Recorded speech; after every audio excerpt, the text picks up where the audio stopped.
You're listening to The Coffee Hour. I'm Andy Bates. I'm Sarah Gulseth. Thanks to Concordia University, Wisconsin for supporting The Coffee Hour. Find out more about Concordia University, Wisconsin at cuw.edu. Live uncommon. We are sharing another international service opportunity or recent opportunity that some volunteers took advantage of and got to serve internationally. And excited to share their story with you. Members of a team from Concordia Seminary in St Louis who traveled to the Dominican Republic. Joining us today, we have Nick Palmer. Nick, welcome. Hi, thank you. Daniel Bueckman, welcome. Thank you. And we also have Joanna Wescoatt. Joanna, welcome. Thank you very much. And serving on the ground in Latin America and the Caribbean, Erin Mackenzie. Erin, thanks so much for coming back on the Coffee Hour. Hey, no problem. Thanks for having me. So let's talk with the volunteers from Concordia Seminary who served recently on a team to the Dominican Republic. When did you first learn or begin thinking about serving internationally, being part of a team? We'll start with you, Nick. I hadn't thought about it, to be honest with you, but there was an announcement that came through in the daily announcements that there was an opportunity to a learning opportunity in Dominican Republic, and it seemed like an exciting opportunity, and it worked out timing wise with my schedule and my family. So I went to the informational meeting and yeah, it sounded really good. So we went. So I went. Yeah. Joanna, tell us about how you learned about the opportunity to serve on a team. I honestly don't remember where I heard about it. Maybe it was the same messaging board. My husband is actually the seminarian, and I had actually lived overseas when I was younger. And so when I saw something about, hey, go on a trip to the Dominican, yes, let's go. Daniel, how about you? Yeah, I saw the same kind of announcement pop up on the daily announcements emails that we get, and I always was excited about traveling internationally. I'm still, kind of young. I think I was maybe the youngest one on the trip, and I was just living it up and all excited about it, being able to see how God works overseas and just learn more and soak it in. Now, had any of you served internationally before? Joanna, you said that you've lived internationally. Have you served on any mission trips before? I have never participated in any kind of a short-term mission team or anything like that. So this was my first experience. And so that was, really exciting to get to see, I don't know, even the behind the scenes of how some of that works. So, yeah. Daniel, what about you? I'd never served overseas. I've traveled overseas, but I've never done an international mission trip. Mm-hmm. I've done mission trips here in the States as well, but nothing ever abroad and cross borders like this. And Nick, what about you?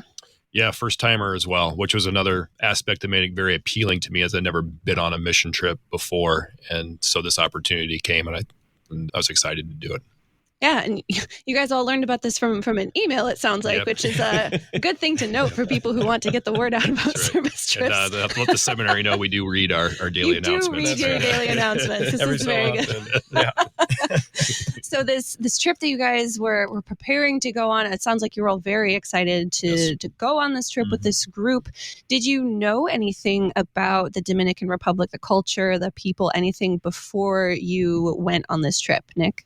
No, I didn't know anything, but thankfully the IC here at the IC, they have lots of information that we were able to prepare and learn about it before we went. Daniel, did you? Yeah, I had some understanding and knowledge from my undergrad.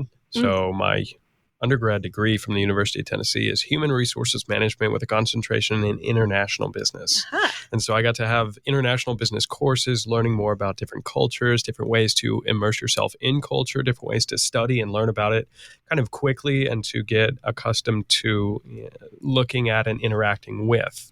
I also had taken some Spanish classes in undergrad that helped me with it. Not that I was fluent by any means, but I was able to communicate here and there. And overall, just kind of energy and excitement is across languages. Sure. And so you can see that anyway. But I'd never really learned or been to or studied in depth the Dominican like this before. Joanna, what about you? So how much time do we have exactly? So my mom is Cuban. And so certainly that Caribbean culture, the food, even the language itself has always been something that I've, known about, I guess. I lived in Mexico, I lived in Venezuela, and Venezuela in particular has a lot of similarities. And I happen to be a Spanish teacher, so I studied it in college as well. So there's just a lot there that, for a lot of reasons, this trip was an exciting one for me. And this might come up later where I get to go again in June, but that might be for a little bit later. So what did you do then, Joanna, to prepare for this specific trip?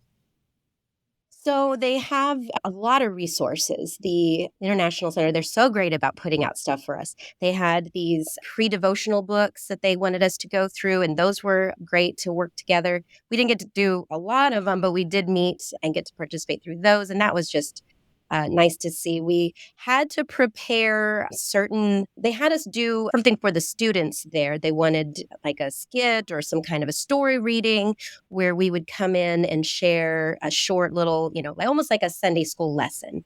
And so that was something that kind of felt to me just because I was the only one with the fluent Spanish background. And so then I put together a couple of stories.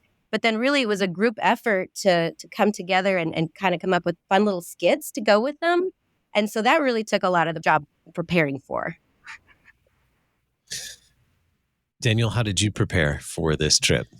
So I had to come up with games for a bunch of kids, and I just loved it. I went back to some of my summer camp stuff, and I was going through, and I was like, what could be exciting and engaging, and something that can also help teach a little bit of English to some of the kids, because that was also some of our tasks. So we put on these skits of Bible stories to help teach some Bible, and then we also went through and did some games where we just used a little bit of English to help teach them and it was their English class for the day, was getting to spend time with us, coming down there and sharing. So I had to run back through and kind of relive my summer camp days and say, okay, what did I do when I needed to fill time? This. And so I just came up with a list of things, and we just went over there and got to play these games. We also had these group meetings where we would split up tasks for who would be doing what in the skits, and also have these devotional times where we would also grow closer together as a team. And so all of that kind of played a factor into preparing us and getting us ready to serve overseas. Nick, how about you? How did you prepare? Yeah, I'm going to echo what Joanna and Daniel said. The devotions beforehand were very helpful, especially in helping us just to get to know each other. I was the only fourth year in the group. Everybody else was second year. So I didn't know the guys and gals quite as well as they knew each other. So having those pre-trip devotions and meetings together really helps us get to know each other before we go. And it kind of prepares us for what to expect. They kind of start throwing things out so we know what to expect. And then I had to prepare a sermon. So since I was the only fourth year, I automatically qualified to be. They asked if somebody would want to preach in chapel, and everybody looked, well, Nick, you're the fourth year, so you're preaching. So that was pretty much how it happened. Yeah. It was. And that was fine. That was fair. And so I did that. And then I got to act in the skits and things like that and play Daniel's games, which were great. A lot of fun. So how long were you guys actually in the Dominican Republic for this trip? We were in country Saturday to Saturday. Yeah, 7 days. Yep. Or is that 8 days, I guess, when it's Saturday to Saturday? Yeah. I don't do math. Yeah, we traveled in Saturday. We were able to spend half a day in the capital city of Santo Domingo. And then Sunday, we were also in the capital. Monday, we set out for Santiago, which is where the seminary is, where we stayed at. And then we stayed there Monday, Tuesday, Wednesday, Thursday, and Friday.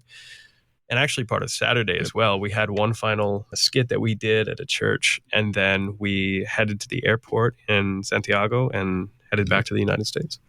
Yep. Quick and easy. Sounds like there's our mission trip right there. That's right. Yeah. That's all you need to know. In a nutshell, yeah.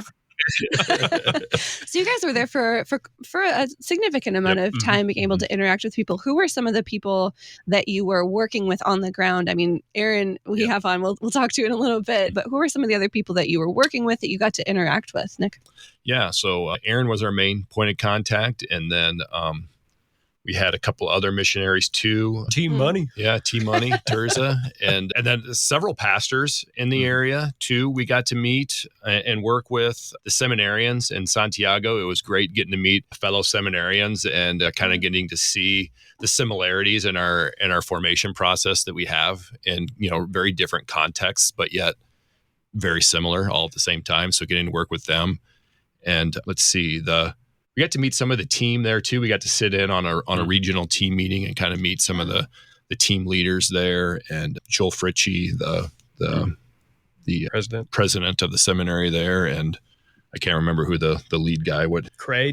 Ted Cray. Yeah, Ted Cray. Who's, if you get a chance to have the Brazilian barbecue at his house, take it up. It's very good. I still dream about that. I know, it's so good.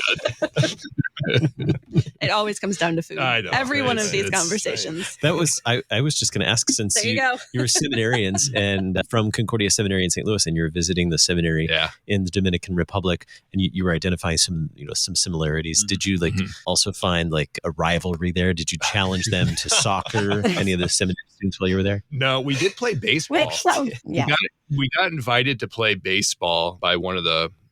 It was a local team in the area. It was a local team in the area, which was it was a neat experience. So the coach that's kind of in charge of the team is a member of the church that's there. And so the pastor arranged, so every week he gets to go to their practice once a week, and they do a devotion for the boys in their practice. And so we got to participate in that. And Joanna's husband actually did the devotion for that. But then afterwards, they invited us to play baseball. We played baseball that night, and then some of the seminarians there in the Dominican came and played with us too. And we kicked their butt. We did really well. Yeah, okay. So you have to. Okay, the truth comes out. We'll let Joanna talk. Oh, that's right, Joanna. Yeah, Joanna. Okay. Yeah, I was just going to say, I do remember a few of those softballs getting tossed at us were real easily thrown. It was, and then those poor boys would get up there and they would definitely have a different experience. So, I mean. It's true. Yeah, no, I'm just talking about the seminarians. Yeah, no, the boys that are part of the team, they were running circles around us. They're like 10-year-olds. Just totally beating all of us, running circles around us. They were whipping that baseball all over the place. Oh, yeah. We're learning about the recent trip to the Dominican Republic with the team from Concordia Seminary in St. Louis. We'll continue the conversation in just a moment right here on the Coffee Hour. I'm Andy Bates. I'm Sarah Gulseth.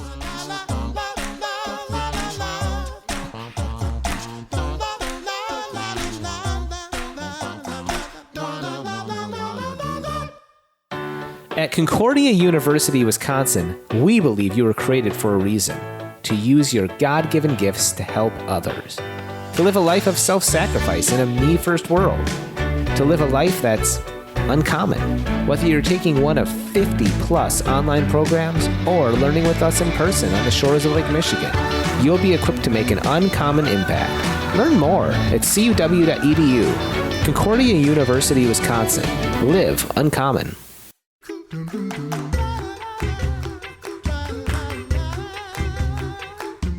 Welcome back to the Coffee Hour. I'm Andy Bates. I'm Sarah Gulseth. We are visiting with the team of Concordia Seminary students and family who recently visited the Dominican Republic, serving as volunteers on a short-term team, and learning about the ways they got to serve and the people they got to know while serving there. You talked about how you prepared and what you anticipated your duties would be. What were some of your duties while you were serving on this team in the Dominican Republic? We'll start with you, Nick. Yeah, I think our experience is probably unique to most other experiences, where coming from the seminary, I think a lot of it is to kind of educate us and show us what's going on. And so we got to see the different kinds of ministries that are going on there.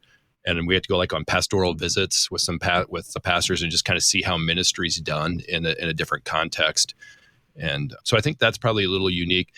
And very helpful for all of us too. We realized that, we have different cultures and different contexts, but at the same time, we're all united on the same body of Christ. And that was really eye-opening and an important lesson learned, I think, for me, getting to see how we're, especially with the hymnal just coming out, the Spanish hymnal had just came out. Mm-hmm. And so kind of going through so we're sitting in worship service with them, and it's all in Spanish. And I was probably the worst Spanish speaker in the group.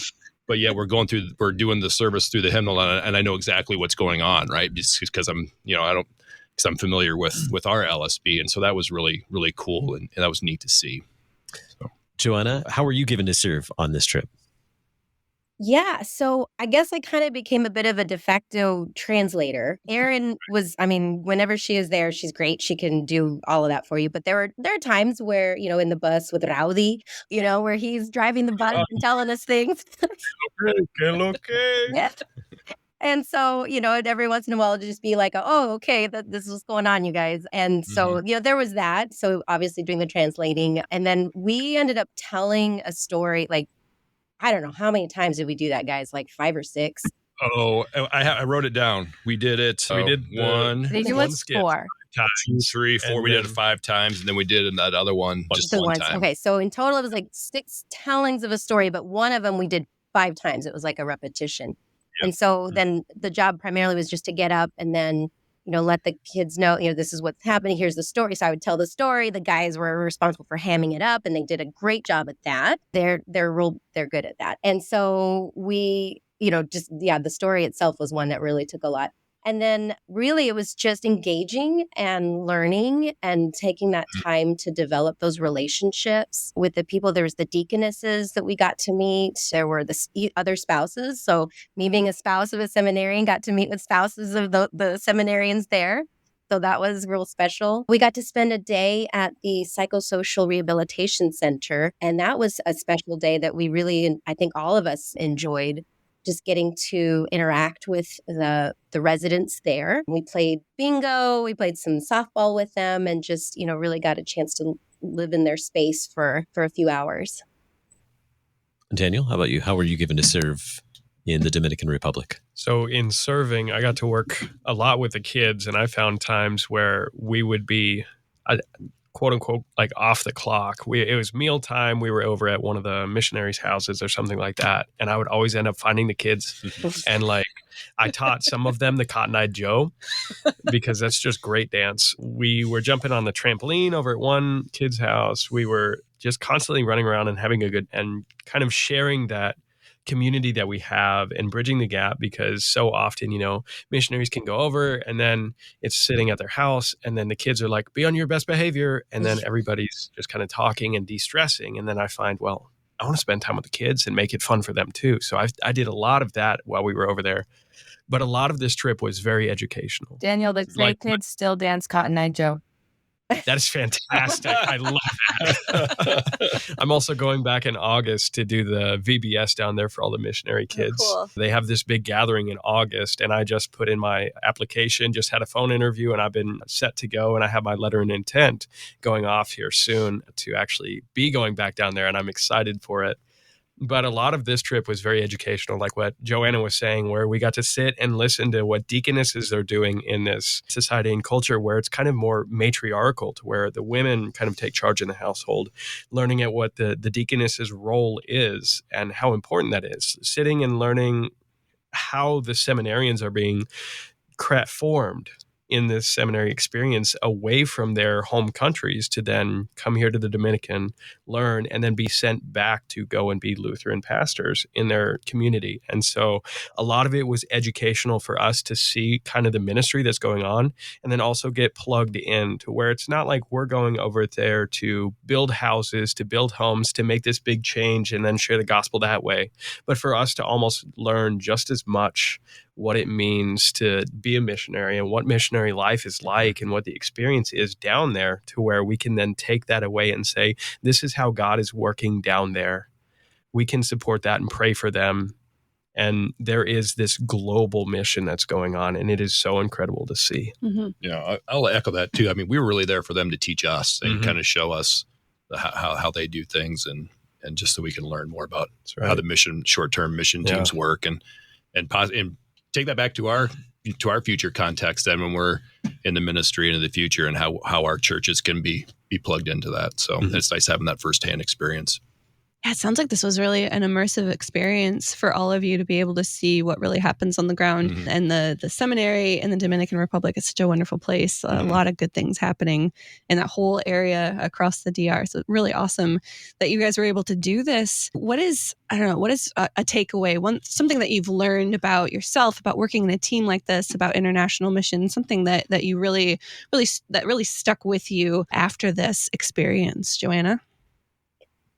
Oh gosh, just how much I'm ready to go back and do it again. No, so I actually, part of the reason for going on this trip was I had really wanted to get a trip going, because I work at Lutheran South, and I wanted to really get a group down there. And so Erin Mackenzie was working fantastically with me to try to get this kind of move forward. And so we were successful in doing that. And so now I've got a group that I'm taking, the other Spanish teacher and I, and the principal actually, we're all going in June back to the Dominican Republic, back to the same places to see a lot of the same people. And I am so excited to go back and reconnect and just see these people who, we establish these relationships with, right? it's not just well, you saw them and that was great, and then you move on with your life. It's like, no, you carry them with you. They kind of become a part of just, I don't know, the way you see the world even. And so I'm just so excited to be able to let these younger, teenagers go and see some of that, experience some of that. And I'm just excited to get back to see these people who I just, you fall in love with them really right away. Yeah. Yeah.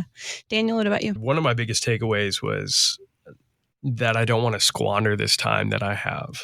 We were down there for such a short period of time, but we were also able to make connections and grow so deeply with some of the locals there and those that we were surrounded with on the trip amongst each other. We still have this WhatsApp group chat where we still every so often post stuff. I fell in love with the Spanish hymnal down there, and I have a unique situation up here at the seminary. I'm what's known as the chapel troll, aka the house chapel goblin, was it? I think was the other one. Yep, the goblin, the troll. He's always hanging around there somewhere. That's right. My official title is house fellow, so I live in the basement of the chapel at seminary. But we have these Spanish hymnals that the seminary got, and we hadn't been using them yet. And so while I was down there halfway through the week, I called Dr. Vicker and I said, "Hey, we're going to start up these services. What you think?" He's like, "Absolutely, go for it. You're in charge." I'm like, "Oh, okay." But being able to continue to have those services on Monday nights that we have at 7:30 p.m. If anyone's in St. Louis that wants to come, you're more than welcome to come and visit and check it out. But we have this to help teach the community and share and show how people worship in other languages. And the biggest thing that was a takeaway for me was just not losing that zeal and excitement that I had down there. You're so immersed and you see God's hand at work, and you're unplugged from this busy society that's going on all around you, and you're able to just plug in and really get into the ministry and focusing on God's word being proclaimed and being spread, and how that looks in a culture that's different than your own. And it was incredible to see, and just losing that joy and excitement is something that I never wanted to do. And so I wrote this journal of 28 pages while I was down there. And on the last day, it says, "Okay, Daniel, last note, don't squander this time that God has given you. You're healthy, young, and don't lose that," and just reminding me of all these different connection points from down there to up here, and how exciting it was and invigorating. Mm-hmm. Nick, what about you? Yeah, I think being in ministry can feel lonely sometimes, or maybe you're a church in a rural context. You can feel like you're all alone on an island. And being on this mission trip helped me realize that we're not alone. We're part of a global church all over the world, and getting to meet these missionaries and these seminary students. You don't have to tell yourself, "Oh, there's a global church out there." It's like, now I know the faces of people that are part of the global church all over the world. And that's encouraging that we're not alone, that we're doing this we're doing God's work together. And that was really beneficial. And also, if you're in a church that's maybe not the biggest, maybe you see these down on these missionaries and these missionary church where there's maybe just a handful of people. And you don't have to have a mega church to do great things in your community and to share the love of Christ. You only need a few people, and that's just fine. House churches can do lots of great things. So that was a thing for me. No matter what size of church that you're in, you can still be the hands and feet of Christ to your community and share the gospel. And so that was encouraging to me. Erin, you've got to hear the stories now of these volunteers who served recently with you in the Dominican Republic. What role do teams like this play in the Lord's work in the Dominican Republic and other areas around the world where LCMS serves? They're such a vital part of our strategy. They encourage, like Nick was saying, they encourage local believers who maybe only know their little congregation. And we are literally on an island, but I know that it can feel lonely for those people, especially being new to the faith. This isn't something that they grew up with and have a long history of.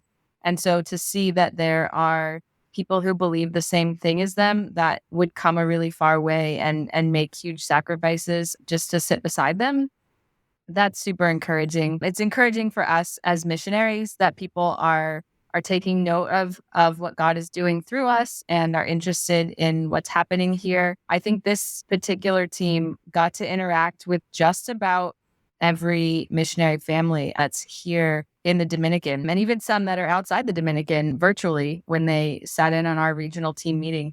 And we're all still riding the high of it. I mean, it's only March, but it's been a highlight of the year for us. Are there opportunities coming up in the near future or this summer, or maybe even planning ahead for beyond this summer? Are there opportunities for volunteers to serve, whether it's an organized team like this coming from Concordia Seminary or another institution, or individuals who want to join up with a team? Yeah, absolutely. As soon as next month, actually, if you want to go to Panama, the Office of International Mission has taken on a fairly large-scale renovation project. It's been going for a number of years, and we're just kind of cracking down, and we're going to get this thing done. But it's going to take quite a bit of volunteer labor. So we're actually looking for 6 short-term teams, starting as soon as April 2023, and then into May and into the summer, and as long as we need it to go to get it done. But if you want to go to Panama and you are at all skilled in the area of construction, renovation, that kind of thing, that's probably our highest priority need. But we also live in the future in the world of short-term missions. So if you are interested in the kind of experience that these guys were talking about, eye-opening, participatory, lets you in on every aspect of our work of spreading the gospel, planting Lutheran churches, and showing mercy. We call that mission education. That kind of encompasses what it is. If you're interested in that kind of experience, we are absolutely accepting teams for 2024. Here in the Dominican, we can also put this kind of experience together and there's really no time frame on it. I've done it in January and I've done it in October. So whenever, at any time throughout the year, it could work just about equally as well. You can go to lcms.org/serve now for a list of all the current opportunities to serve anywhere in the world, and check back often because it's continually changing as new teams are signing up and as new opportunities are being added. Very good. Well, thank you so much, Erin, for sharing the opportunities coming up in the future to serve internationally on a short-term team. Thanks so much to our volunteers, Nick and Daniel and Joanna. Thanks so much for being our guests on the Coffee Hour and sharing your story as well today. Absolutely. Thanks for having us. Yes, thank you. You've been listening to The Coffee Hour. You can find out more about serving internationally by visiting servenow.lcms.org. I'm Andy Bates. I'm Sarah Golseth. The Coffee Hour with Andy and Sarah is a production of KFUO. To support the Coffee Hour and KFUO Radio, visit KFUO.org. You can also text KFUO to 41444 or send an email to gifts@KFUO.org. And you can call us at 800-844-0524. KFUO. Christ for you, anytime, anywhere.